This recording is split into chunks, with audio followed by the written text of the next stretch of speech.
Hi students. तो आज हम हीट चैप्टर से रिलेटेड जो एक कंसेप्ट है specific heat capacity and latent heat, इसके बारे में हम स्टडी करेंगे। उसके बाद इससे रिलेटेड कुछ न्यूमेरिकल्स जो कि शाहू स्क्रीनिंग टेस्ट में पूछे जा सकते हैं, तो इसके बारे में भी हम स्टडी करेंगे। तो अब तो इसके बारे में पढ़ चुके हो कि स्पेसिफिक हीट कैपेसिटी क्या होता है, लेटेंट हीट क्या होता है। ओके, उसके फार्मूले जो बेसिक फार्मूले, लेकिन ये किस तरह से यूज किया जा सकते हैं specific heat capacity latent heat, ये हम कुछ न्यूमेरिकल्स के साथ ही हम उसको ज़्यादा स्टडी कर सकते हैं। ओके, तो पहले तो जस्ट ब्रीफ आइडिया लेते हैं इसके बारे में, स्पेसिफिक हीट कैपेसिटी क्या होता है। तो स्पेसिफिक हीट कैपेसिटी क्या होता है? Amount of heat. पहले देखेंगे हम specific heat capacity. Specific heat capacity, तो स्पेसिफिक हीट कैपेसिटी क्या होता है? Amount of heat required to increase the temperature of unit mass of substance by 1 degree Celsius. Okay, तो अगर समझो कोई एक पर्टिकुलर एक वाटर है, यहाँ पर हम वाटर लेंगे। ओके, जिसका टेम्परेचर जो है शुरुआत में उसका टेम्परेचर कितना है वाटर का, तो हम टेम्परेचर लेते हैं वाटर का 10 डिग्री सेल्सियस। ओके, टेम्परेचर है इसका 10 डिग्री सेल्सियस। अब हम इसको कुछ हीट देंगे। ओके, इसको हम कुछ हीट देंगे जो, ओके, तो हीट देने के बाद अगर इसका टेम्परेचर बढ़ के 20 डिग्री सेल्सियस हो रहा है। ओके, अब ये कोई भी 1 ग्राम या 1 केजी हो सकता है, 1 ग्राम हो सकता है, जो भी हो। 1 केजी है, 1 केजी इसका मास जो है, हम लेते हैं वाटर का मास 1 केजी। ओके, तो मास हम केजी में ले सकते हैं, लीटर में लेने की जरूरत नहीं। ओके, तो ये वाटर है और ये वाटर। तो इस केस में क्या हो रहा है कि एक 1 केजी वाटर था, उसका टेम्परेचर शुरुआत में कितना था? 10 डिग्री सेल्सियस। कुछ हीट देने के बाद उसका टेम्परेचर बढ़ के कितना हो गया? 20 डिग्री सेल्सियस। तो ये जो है उसको हम क्या बोलते हैं? अब इस केस में जितनी भी हीट यहाँ पर यूटिलाइज की गई है, वो किसके लिए की गई है? तो हमें वो हीट दिख रही है। ओके, ये मतलब जैसे कि यहाँ पर हमें समझ में आ रहा है कि ये जो हीट है किसके लिए यूटिलाइज हो चुकी है। तो ये यूटिलाइज हो चुकी है किसके लिए? तो इसका टेम्परेचर बढ़ाने के लिए। तो यहाँ पर सिर्फ क्या हो रहा है? सब्सटेंस का टेम्परेचर बढ़ रहा है। ओके, तो amount of heat required, heat energy required to increase the temperature by 1 degree. तो हम यहाँ पर 1 डिग्री सेल्सियस नहीं, हम 10 डिग्री सेल्सियस से भी बढ़ा सकते हैं। ओके, मतलब ऐसे कोई नहीं। तो पहले तो हम सिर्फ हीट कैपेसिटी के बारे में स्टडी करेंगे। और स्पेसिफिक हीट जो होता है, स्पेसिफिक मतलब क्या है? स्पेसिफिक का मतलब क्या है? Unit mass. तो एक पर्टिकुलर यूनिट मास के लिए ही हम वो वर्ड क्या कर सकते हैं? यूज कर सकते हैं। तो उसको बोलते हैं हम what is that? Specific heat capacity. Okay, तो ये हो गया अपना स्पेसिफिक हीट कैपेसिटी। ओके,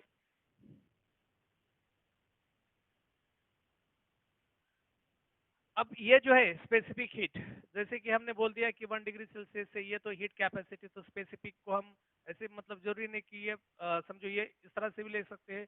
कोई समझो 14 डिग्री सेल्सियस है, कोई सब्सटेंस है 14 डिग्री सेल्सियस, उसको हीट दे दिया और ये बढ़कर कितना हो गया? 15 डिग्री सेल्सियस। तो यहाँ पर जो भी हीट यूटिलाइज की गई है किसके लिए यूज की गई है? तो उसका टेम्परेचर बढ़ाने के लिए यूज की गई है। ओके, तो ये भी हम यहाँ पर लिख सकते हैं। ये जो हीट है एब्सॉर्ब्ड बाय द सब्सटेंस, ये किसके बराबर हो सकती है? Q that is equal to mc delta T. पूरा डेप्थ में नहीं जाना हमें। ओके, ऑलरेडी आप इसके बारे में स्टडी कर चुके हो। बस इसके मतलब कुछ कॉन्सेप्ट और उसका फार्मूला हम देखेंगे और तुरंत उसके बाद न्यूमेरिकल स्टार्ट करेंगे इसके। ओके, तो ये जो Q है किसके बराबर है? mc delta T. अब m क्या है? मास, जो भी रहेगा उसका मास। ये क्या है? Specific heat capacity. Specific heat capacity, ये क्या है? चेंज इन टेम्परेचर, या फिर हम बोलेंगे इंक्रीज इन टेम्परेचर। ओके, और ये है amount of heat. Amount of heat, amount of heat, तो इसको बोलते हैं हम स्पेसिफिक हीट कैपेसिटी। तो ये स्पेसिफिक हीट, जब भी कुछ हीट देने के बाद किसी सब्सटेंस का टेम्परेचर अगर बढ़ता है, तो टेम्परेचर बढ़ता है मतलब क्या है? काइनेटिक एनर्जी वहां पर क्या हो रही है? उसकी बढ़ रही है, क्योंकि टेम्परेचर जो है वो काइनेटिक एनर्जी से बिलोंग करता है। बराबर है। अब ये हो गया स्पेसिफिक हीट कैपेसिटी के बारे में।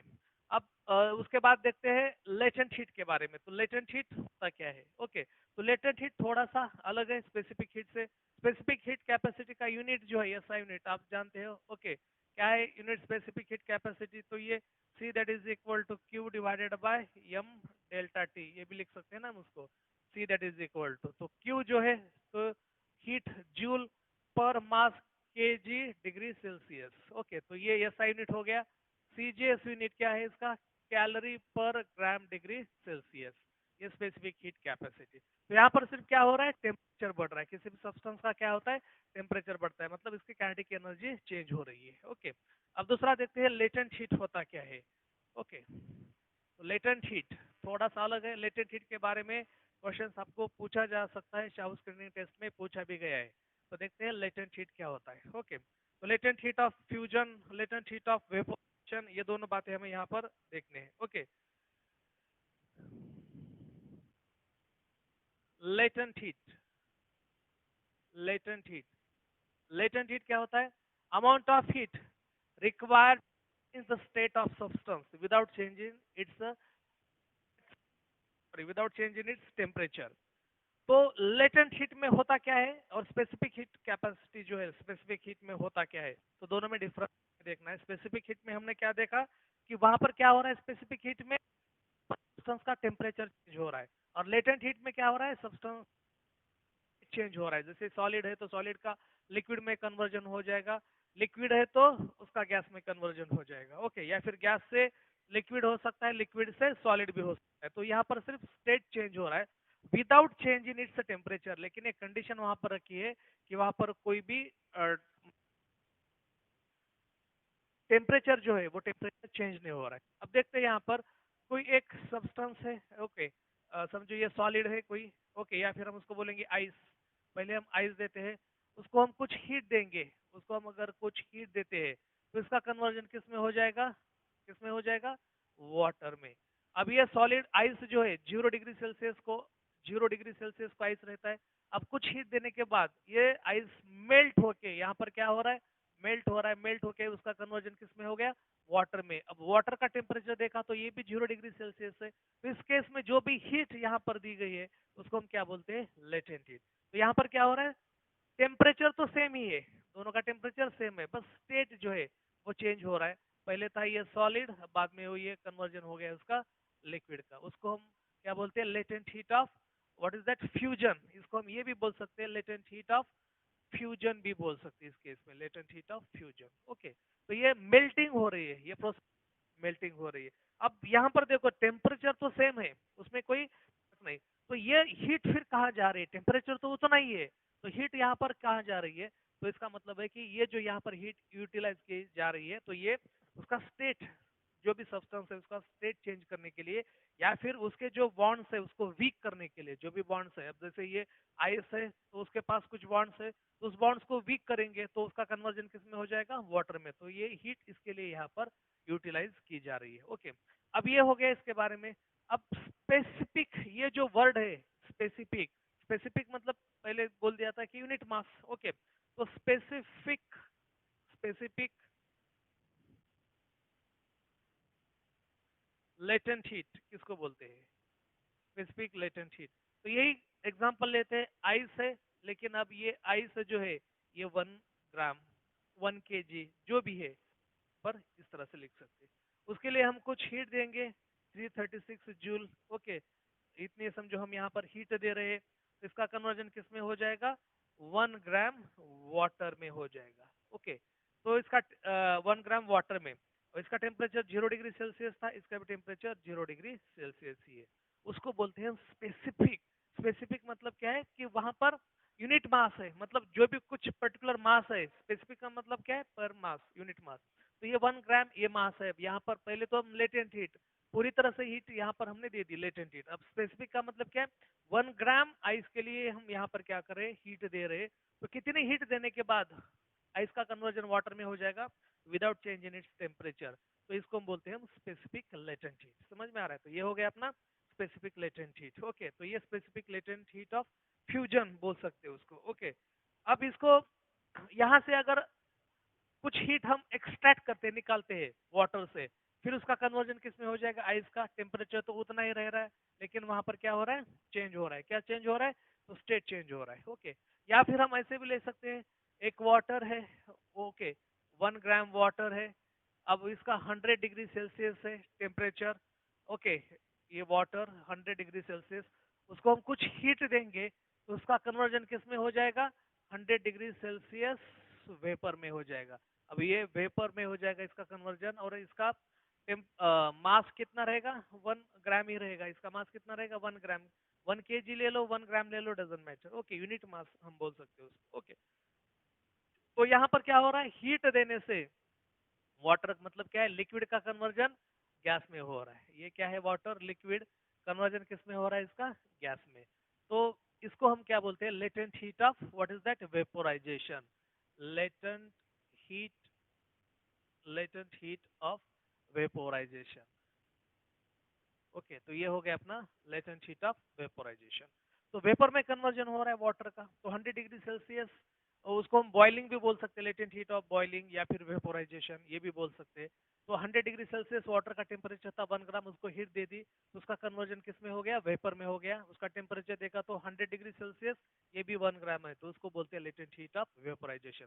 तो देखो इन दोनों केस में सिर्फ क्या हो रहा है? स्टेट चेंज हो रहा है, solid to liquid, liquid to gas. Okay, फिर हम उससे कुछ heat, certain amount of heat, जितनी यहाँ पर हीट है उसको हम एक्सट्रैक्ट करते हैं, निकालते हैं। तो फिर वेपर का कन्वर्जन किस में हो जाएगा? फिर से वाटर में। उसको हम बोलते हैं latent heat of condensation. Okay, फिर से ये वापस जा रहा है। ओके, तो ये जो है वेपोराइजेशन, कंडेंसेशन या फिर हम फ्यूजन, ये सब बातें आपको मालूम होने चाहिए। हम निकाल भी सकते हैं हीट, हम दे भी सकते हैं। ओके, तो रिवर्स प्रोसेस है इसकी। तो ये होता है अपना लेटेंट हीट। ओके, अब यहाँ पर जो है अमाउंट ऑफ हीट किसके बराबर है? एम यल के बराबर। यल क्या है यहाँ पर? स्पेसिफिक लेटेंट हीट बोल सकते हैं हम उसको, specific latent heat, latent heat. Okay, और ये जो है एम मास, जो भी सब्सटेंस है। तो यल दैट, ये तो Q amount of heat given, तो यल that is equal to Q by M. तो इसका एस आई यूनिट जो है वो कैसे बनेगा? अब देखो वहां पर स्पेसिफिक हीट का फार्मूला क्या बना था? Q divided by M delta T, specific heat capacity में। लेटेंट हीट में, स्पेसिफिक लेटेंट हीट में क्या बन गया? Q divided by M per unit mass. Okay, तो एस आई यूनिट क्या आ जाएगा? जूल पर, ओके, जूल पर मास है तो किलोग्राम, या फिर सीजीएस यूनिट जो है इसका वो क्या आ जाएगा? कैलोरी पर ग्राम। ओके, तो डिग्री सेल्सियस वाली बात यहाँ पर नहीं। तो यहाँ पर टेम्परेचर तो सेम ही रह रहा है, बस स्टेट चेंज हो रहा है। स्पेसिफिक हीट कैपेसिटी में टेम्परेचर चेंज होता है, सेम चेंज हो जाएगा, जैसे 20 से बढ़कर 24, 30, 40 कुछ भी हो सकता है। तो ये होता है लेटेंट हीट और स्पेसिफिक हीट, उसके यूनिट्स और ये फार्मूले जो है आपको तरह से जा सकता है, ये भी हम देखेंगे। ओके, अब देखते हैं हीट एक्सचेंज होता है कंसेप्ट। ये तो आपको समझ में आ गया, लेटेंट हीट क्या होता है, स्पेसिफिक हीट क्या होता है। ओके, तो यहाँ पर जो हीट यूटिलाइज की जा रही है, ओके, जो मतलब हीट देने से फिर क्या,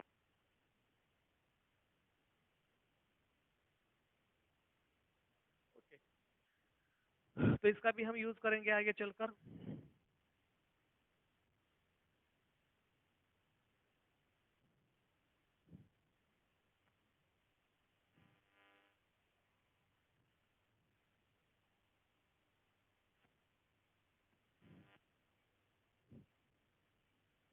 heat exchange,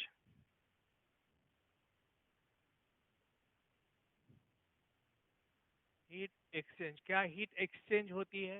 yes, heat exchange होती है। कोई भी हॉट ऑब्जेक्ट, जैसे ये कोई एक बॉक्स है, यहाँ पर हम एक कोई हॉट ऑब्जेक्ट रखते हैं, हॉट ऑब्जेक्ट। ओके, या फिर कोई स्पेयर रखेंगे यहाँ पर, हॉट स्पेयर, और उसके बाजू में एग्जैक्टली कांटेक्ट में हम क्या करते हैं? कोल्ड स्पेयर रखते हैं। तो क्या हो जाएगा यहाँ पर? हीट जो है, हॉट ऑब्जेक्ट की हीट कहाँ पर जाएगी? कोल्ड ऑब्जेक्ट में जाएगी, और धीरे धीरे इसका मतलब टेम्परेचर जो है, जैसे कि इसका समझो 50 डिग्री सेल्सियस है और इसका 20 डिग्री सेल्सियस है, तो धीरे धीरे इसका टेम्परेचर घट जाएगा हॉट ऑब्जेक्ट का, और कोल्ड ऑब्जेक्ट का टेम्परेचर बढ़ जाएगा। तो इस तरह से हीट क्या हो रही है? एक्सचेंज हो रही है। और हीट हमेशा कैसे ट्रांसफर होती है?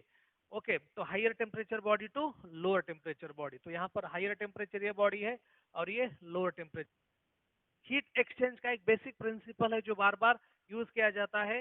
Heat energy lost bye, heat energy lost by hot object, hot object, तो यहाँ पर हीट एनर्जी लॉस्ट कर रहा है So that is equal to heat energy gained by gained by cold object gained by cold object. तो इसका भी हम देंगे, ये जो प्रिंसिपल है हीट एक्सचेंज का प्रिंसिपल बोलते हैं हम उसको, heat energy lost by hot object that is equal to heat energy gained by cold object. तो कैलोरीमेट्री का भी प्रिंसिपल कुछ इस तरह से ही है। ओके, हम उसको भी देखेंगे कैलोरीमीटर। ओके, मिक्सिंग मेथड या फिर कैलोरीमीटर, उसके बारे में भी हम देखेंगे। ओके,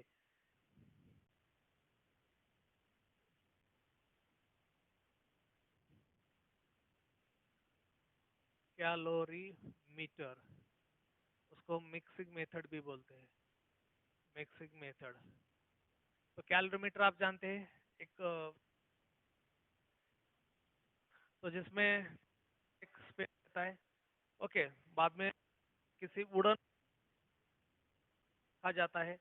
आप जो भी टेम्परेचर वहां पर रखेंगे कॉपर स्फेयर में, तो कॉपर तो गुड कंडक्टर ऑफ हीट है, वाटर का उतना टेम्परेचर तुरंत किसका हो जाएगा, वो कॉपर वेसल का हो जाएगा। ओके, तो या फिर उसको हम कैलोरीमीटर भी बोलते हैं, उसको क्या बोलते हैं, पूरे सेटअप को कैलोरीमीटर बोलते हैं। ओके, अब ये प्रिंसिपल ऑफ कैलोरीमीटर, ये भी हम यहाँ पर देखेंगे, बस फार्मूला बनाते हैं, प्रिंसिपल ऑफ कैलोरीमेट्री।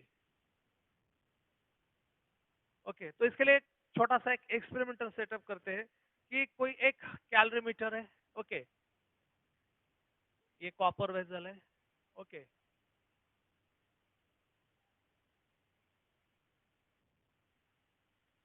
यहाँ पर स्टीरर रहता है, और इसको क्या करते हैं, पूरी तरह से पैक करते हैं, और टेम्परेचर मेजर करने के लिए यहाँ पर कोई एक थर्मामीटर रखते हैं। ओके, एक थर्मामीटर टेम्परेचर मेजर करने के लिए, और ये वुडन बॉक्स, ये पूरा सेटअप किसी एक वुडन बॉक्स में फिक्स किया जाता है, पूरा सेटअप वुडन बॉक्स में।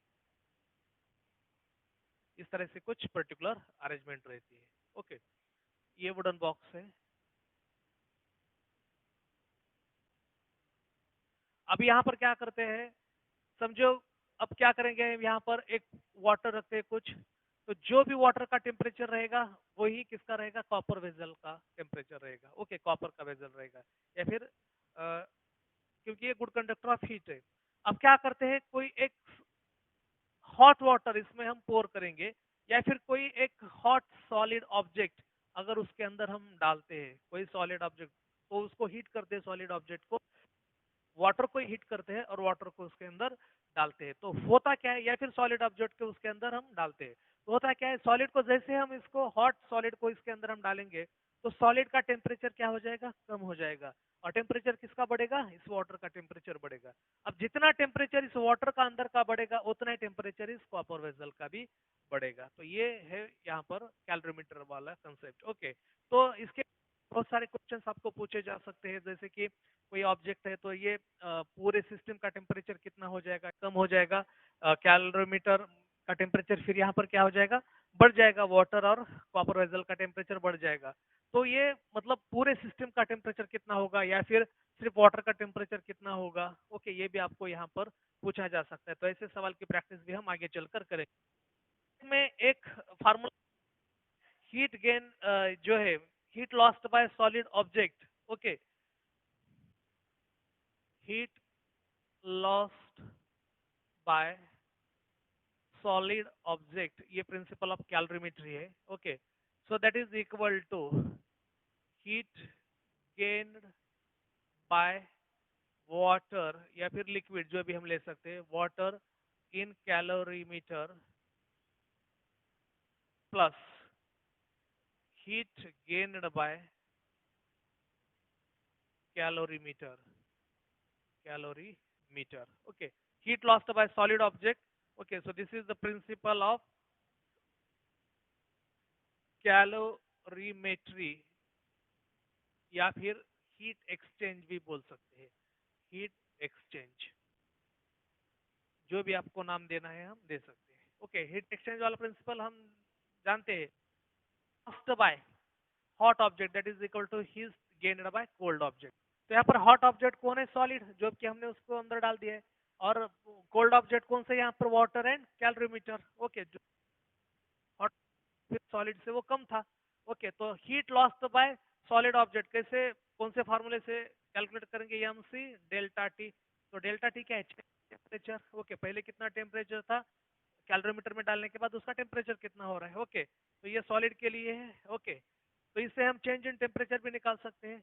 ये heat gained by water in what is that, calorimeter, M C delta T. Okay, तो एम क्या है, water, specific heat of water आ जाएगा, मास ऑफ वाटर आ जाएगा, plus M C delta T, तो कैलोरीमीटर, मास ऑफ कैलोरीमीटर, और इसके बाद specific heat capacity of calorimeter, change in temperature of calorimeter. तो ये चेंज इन टेम्परेचर दोनों में यहाँ तो सेम रहेगा, यहाँ पर कम हो जाएगा, यहाँ पर बढ़ रहा है। तो ये डेल्टा टी, अगर बाकी के टर्म्स हमें मालूम है तो डेल्टा टी भी हम यहाँ पर हम कैलकुलेट कर सकते हैं। ओके, तो इसके बारे में भी आगे चलकर कुछ क्वेश्चन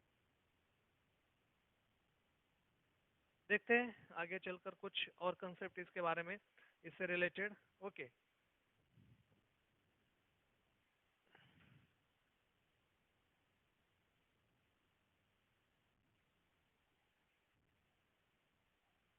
अब एनोमैलस बिहेवियर ऑफ वाटर में भी हम स्टडी करेंगे, एनोमैलस बिहेवियर ऑफ वाटर। ये तो आपको समझ में आ गया। ओके, तो ये Q is equal to Q1 plus Q2, इस तरह से भी लिखा जाता है, ये Q, Q1, Q2। तो कौन सी भी टर्म आपको यहाँ पर कैलकुलेट करने के लिए बोल सकते हैं, ये फार्मूला याद रखना बहुत ही इंपॉर्टेंट है। इसके ऊपर बहुत सारे क्वेश्चंस आपको पूछे जा सकते हैं। आपको मास पूछा जा सकता है, इनिशियल टेम्परेचर चेंज आपको पूछा जा सकता है। ओके, तो ऐसे सवाल की प्रैक्टिस भी हम आगे चलकर करेंगे। तो पहले थोड़े से कंसेप्ट को रिवाइज करते हैं, ताकि जब हम इससे रिलेटेड कुछ न्यूमेरिकल्स लेंगे तो आपको फायदा हो सकता है। अब देखते हैं एनामेलस बिहेवियर ऑफ वाटर। तो ये सारे फार्मूले ये फिर हम क्यों ले रहे हैं, तो कभी कभी क्या है, थियरी बेस्ड भी क्वेश्चंस इसके ऊपर पूछे जा सकते हैं, तो आपको वो भी आना चाहिए।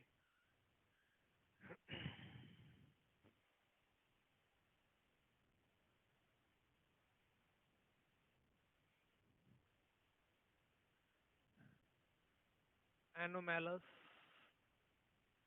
बिहेवियर ऑफ वाटर,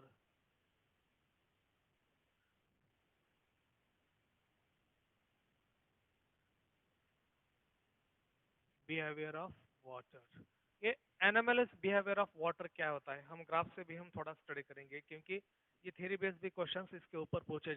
बहुत ही बढ़िया कंसेप्ट है एनामेलस बिहेवियर ऑफ वाटर। उसके डेप्थ में तो हम ज़्यादा फोकस हमारा क्वेश्चंस के ऊपर होना चाहिए, बस कंसेप्ट देखते हैं आगे चलकर उसका। अब एनामेलस बिहेवियर ऑफ वाटर, ये जो बिहेवियर है ये क्या होता है हम, अब देखो यहाँ पर बेटा, एनामेलस बिहेवियर ऑफ वाटर, तो कोई भी हम किसी भी चीज को, जैसे सॉलिड हो, किसी मतलब लिक्विड हो, गैस,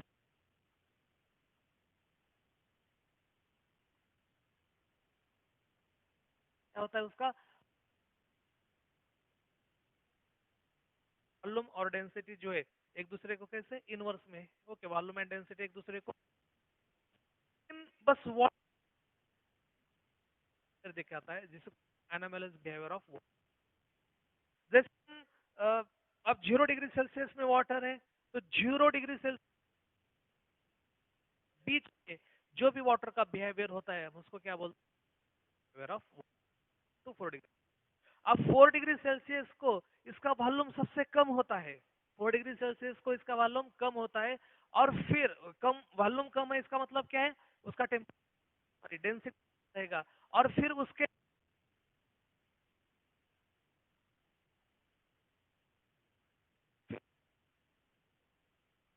कम, और जैसे 4 डिग्री सेल्सियस से हम नीचे जाते हैं तो वॉल्यूम बढ़ता जाता है और डेंसिटी क्या हो जाती है, में आ रहा है। तो सिर्फ वहां पर 4 डिग्री सेल्सियस को डेंसिटी वहां पर जा जाएगी। वो किस तरह से रहती है, ये भी हम किसी एक ग्राफ से हम उसको स्टडी करते हैं। ओके, तो यहाँ पर हम लेते हैं एक्स, ये वाई एक्सिस अलग अलग, यहाँ पर रहेगा 1000। ओके, वॉल्यूम, वॉल्यूम पर मीटर क्यूब लेंगे यहाँ पर, ये रहेगा यहाँ पर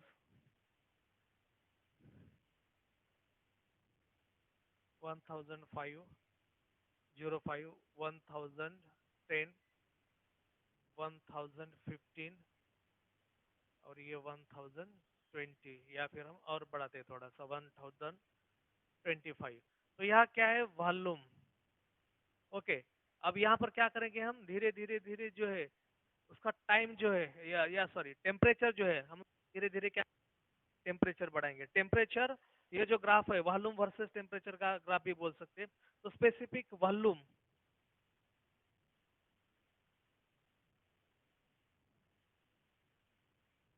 सेंटीमीटर क्यूब पर ग्राम।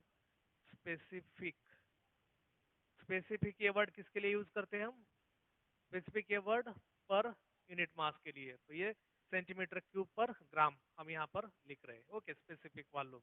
और यहाँ पर रहेगा व्हाट इज दैट, टेम्परेचर। तो ये 0, 1, 2, 3, 4, 5, 6, 7, 8, 9, 10, 11, 12, इस तरह से ये टेम्परेचर हम बढ़ाते हैं। तो ये टेम्परेचर बढ़ रहा है और ये वॉल्यूम का केस।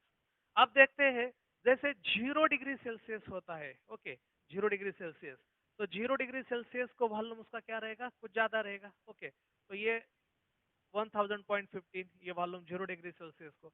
जैसे जैसे अब टेम्परेचर, अब वॉल्यूम यहाँ पर देखो, तो वॉल्यूम ज्यादा है तो डेंसिटी कम होगी। ओके, वाटर की डेंसिटी कम। अब टेम्परेचर बढ़ाते हैं तो क्या हो जाएगा, तो जैसे 2 डिग्री सेल्सियस, 1 डिग्री सेल्सियस को टेम्परेचर आएगा तो वॉल्यूम घट रहा है, फिर 2 डिग्री को आ जाएगा वॉल्यूम फिर से घट रहा है, 3 डिग्री को आ जाएगा फिर से वॉल्यूम घट रहा है, 4 डिग्री सेल्सियस को जैसे आ जाएगा ये 4 डिग्री सेल्सियस को, ओके, तो ये यहाँ पर आ जाएगा। और फिर 5 को फिर यहाँ से टर्न लेगा, 5, 6, 7, 8। तो ये इस तरह से रहेगा ये ग्राफ। ये ग्राफ कुछ ऐसे बनेगा, लाइक दिस।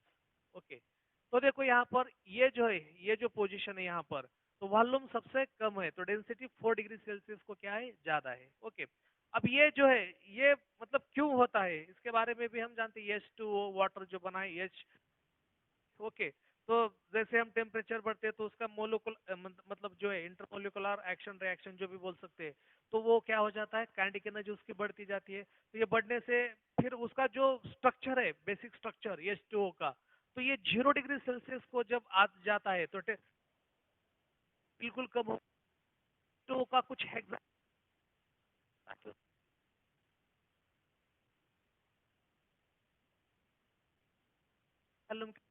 हो जाता है। तो ये धीरे धीरे धीरे वॉल्यूम कम होता जाता है और फिर 4 डिग्री सेल्सियस को सबसे कम होगा वॉल्यूम। तो ये यहाँ पर क्या हो रहा है, डेंसिटी ज्यादा है, और फिर नॉर्मल यहाँ से क्या करेगा, नॉर्मल जो है बिहेवियर, वो नॉर्मल बिहेवियर अपनाएगा, और फिर टेम्परेचर जैसे बढ़ेगा तो वॉल्यूम भी बढ़ेगा और डेंसिटी उसकी कम होती जाएगी। ओके, तो ये जो 0 to 4 डिग्री सेल्सियस है, ये जो है उसको हम बोलते हैं anomalous behaviour of water. Abnormal भी बोल सकते हैं उसको, एनामलस या फिर एबनॉर्मल। नॉर्मली तो क्या हो जाता है, टेम्परेचर बढ़ने से वॉल्यूम बढ़ जाता है, लेकिन यहाँ पर टेम्परेचर बढ़ने से 4 डिग्री सेल्सियस तक वॉल्यूम कम हो रहा है, क्योंकि ये जो स्ट्रक्चर है ये तो स्ट्रक्चर में, okay, तो ये यहाँ से इस तरह से फिर ये बढ़ता जाएगा। तो ये ग्राफ है, इस ग्राफ को भी ध्यान रखना, इसके ऊपर जा सकते हैं। ओके, चलो, ये हो गया एनामलस बिहेवियर ऑफ वाटर। तो डेंसिटी मैक्सिमम कब रहती है, 4 डिग्री सेल्सियस।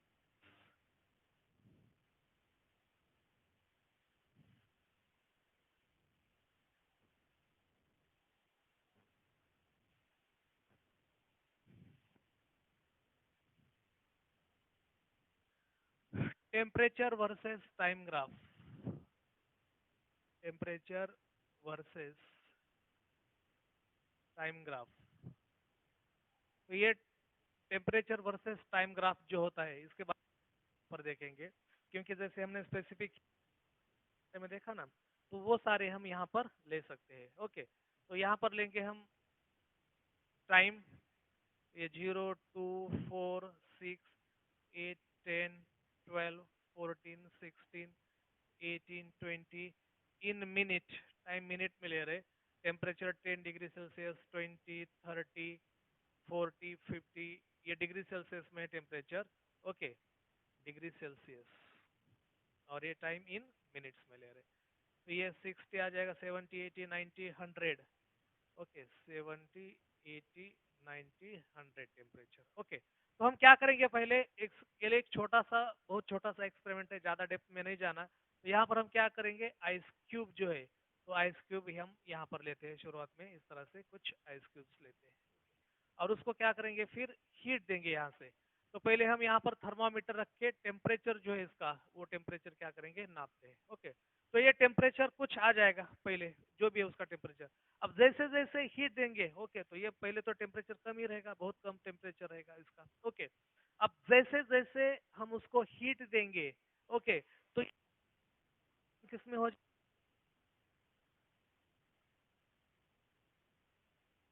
वाटर में कन्वर्ट, आप धीरे मतलब वन 1 मिनट हो गया, मतलब आधा मिनट हो गया, 1 मिनट हो गया, 1.5 2 मिनट, इस तरह से 2 4 मिनट ऐसे हम क्या करेंगे, उसको हीट दे रहे हैं। 2 मिनट, 4 मिनट, 3 मिनट, जितना भी हो, टेम्परेचर बढ़ रहा है, कन्वर्जन हो रहा है सॉलिड टू लिक्विड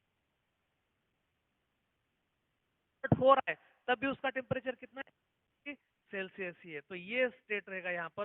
तो यहाँ पर जो भी हीट यूटिलाइज हो रही है उसको हम क्या, पहले स्टेट चेंज हो रहा है, टेम्परेचर चेंज हो रहा है। ओके, अब फिर क्या हो रहा है, जैसे ये लिक्विड में पूरी तरह से कन्वर्ट हो जाएगा और हीट तो वैसे ही चालू है यहाँ पर दे रहे, तो धीरे धीरे धीरे हम देखेंगे इसका टेम्परेचर जो है वाटर में जाने के बाद, फिर इसका टेम्परेचर क्या हो रहा है, धीरे धीरे धीरे इस तरह से बढ़ रहा है। ओके, तो ये टेम्परेचर बढ़ रहा है। ओके, तो ये टेम्परेचर, ये लिक्विड स्टेट में है, ये यहाँ पर सॉलिड प्लस लिक्विड था, सॉलिड प्लस लिक्विड, ये लिक्विड स्टेट में है। जैसे ये 100 डिग्री सेल्सियस को आ जाएगा, तब तक उसका टेम्परेचर क्या हो जाएगा, जैसे 2 मिनट, 4 मिनट, 12, मतलब 14 मिनट, 16 मिनट, ऐसे हम उसको टाइम देते हैं, तो टेम्परेचर धीरे धीरे 10 20 30 40 ऐसा टेम्परेचर क्या हो जाएगा, उसका बढ़ता जाएगा। और फिर ये इसका जो है, फिर बढ़ने के बाद ये कांस्टेंट रहेगा, फिर टेम्परेचर नहीं बढ़ेगा। अब इसका कन्वर्जन किस में हो जाएगा, गैस में हो जाएगा। ओके, तो बाद में हम उसका मतलब हीट देना जब शुरू करते हैं, तो वैसे ही ये जैसे ही बॉइलिंग पॉइंट पर जाएगा 100 डिग्री सेल्सियस को लिक्विड, तो उसका कन्वर्जन किस में हो जाएगा, वेपर में। जब तक पूरी तरह से वेपर में नहीं कन्वर्ट होता, तब तक उसका टेम्परेचर, वेपर का भी टेम्परेचर कितना रहेगा, फिर कितना रहेगा वो, 100 डिग्री सेल्सियस ही।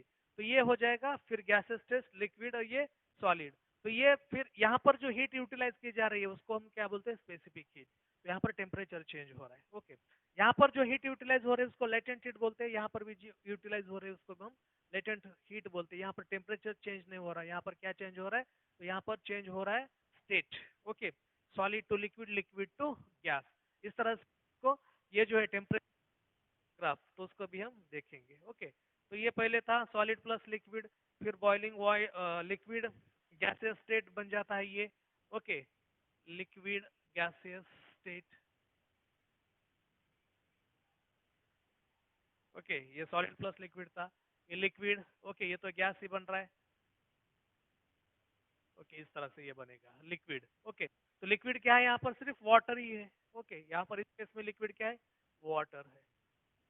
ओके, तो ये हम, ये जो टेम्परेचर वर्सेस टाइम ग्राफ है, तो ये भी हम इसके ऊपर भी कुछ क्वेश्चन किए जा सकते हैं, इसके बारे में भी आगे चलकर हम देखेंगे। तो specific heat capacity, latent heat, या फिर जो भी हमने देखा अभी, एनामलस बिहेवियर ऑफ वाटर, तो इसके बारे में हम कुछ न्यूमेरिकल जो,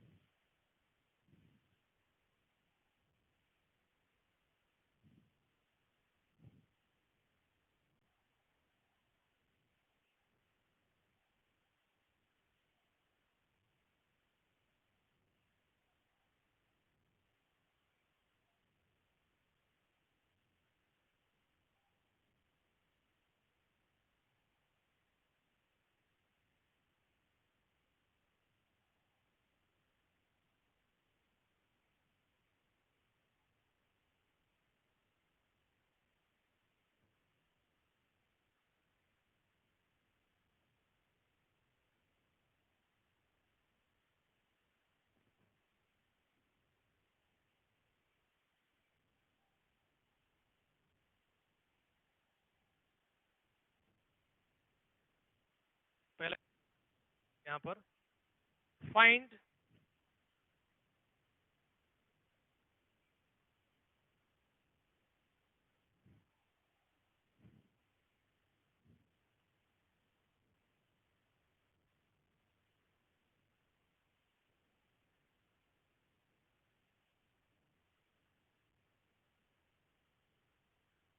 find the amount of heat, find the amount of heat, आसान क्वेश्चन है. Required to heat, required to heat. तो स्टार्ट थोड़ी से आसान क्वेश्चन से करते हैं, फिर ये कैलोरीमेट्री वाले क्वेश्चन जो बड़े क्वेश्चन है उसके बारे में हम देखते हैं. रिक्वायर्ड टू हीट वाटर, ये 2 ग्राम है, 2 gram water from 10 degree Celsius to 40 degree Celsius. Okay, तो ये आसान है बहुत ही. तो ये इसके ऑप्शन है 252 जूल, बी है 352 जूल, सी है 152 जूल, डी है 200 जूल. ओके, तो ये आसान है बहुत ही. और स्पेसिफिक हीट कैपेसिटी है आपको दे दी है, स्पेसिफिक हीट कैपेसिटी 4.2 जूल पर ग्राम डिग्री सेल्सियस. ये आपको स्पेसिफिक हीट कैपेसिटी दी. तो आप बोलोगे ये जूल और ये ग्राम में क्यों दिया है. ओके, ये नहीं है, चलो ये पर ग्राम है, मतलब उतने ग्राम के लिए उतनी हीट 10 डिग्री सेल्सियस, समझो कुछ मतलब 2 ग्राम है तो 10 डिग्री सेल्सियस तो 40 डिग्री सेल्सियस हीट उसको लेके जाने के लिए जो भी स्पेसिफिक हीट कैपेसिटी यूटिलाइज की जा रही है, तो ये 4.2 जूल है, स्पेसिफिक हीट कैपेसिटी दी है आपको ये. ओके, तो ये दे सकते हैं, ऐसी कोई बात नहीं. जूल पर किलोग्राम ही होना है ऐसा भी जरूरी नहीं है. कैसे हम दिखाते हैं यहाँ पर फार्मूले में. अब ये जो फार्मूला है हमारा, तो ये क्या है, Q that is equal to M C delta T. तो अमाउंट ऑफ हीट मतलब Q आपका है 2 ग्राम, चलो यूनिट के साथ ही लिखते हैं. C कितना है 4.2 जूल पर ग्राम डिग्री सेल्सियस, और चेंज इन टेम्परेचर कितना है 10 और ये 40, तो ये कितना आ जाएगा 30 डिग्री सेल्सियस. ये आसान है, कोई मतलब कॉम्प्लिकेटेड नहीं है. तो ये डिग्री सेल्सियस कैंसिल हो गया, ये ग्राम ग्राम यहाँ पर कैंसिल हो रहा है. देखो यूनिट भी किस तरह से कैंसिल हो रही है. तो ये मतलब जरूरी नहीं कि ऐसा क्यों लिखा है. तो ये 2 इंटू 4.2 इंटू 30. ओके, ये जूल सिर्फ बचा है यहाँ पर जूल ही. ओके, तो ये यहाँ पर आ जाएगा 60 इंटू 4.2, तो ये कितना आ जाएगा 252 जूल. तो जूल ही बचा था ना यहाँ पर, तो जूल आ जाएगा आंसर 252 जूल. तो दिक्कत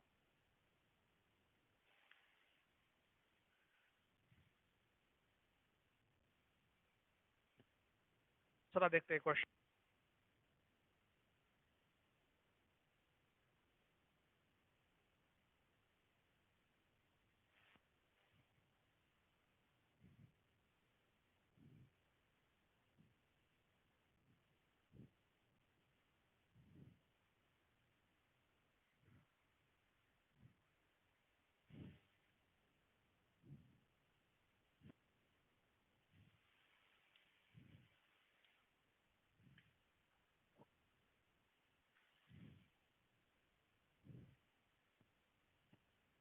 तो आज के लेक्चर में हमने कुछ कंसेप्ट के बारे में ही देखा, ज्यादा बहुत ही ज्यादा इंपॉर्टेंट. तो कंसेप्ट पे हमने ज्यादा थोड़ा सा टाइम भी. तो नेक्स्ट लेक्चर में सिर्फ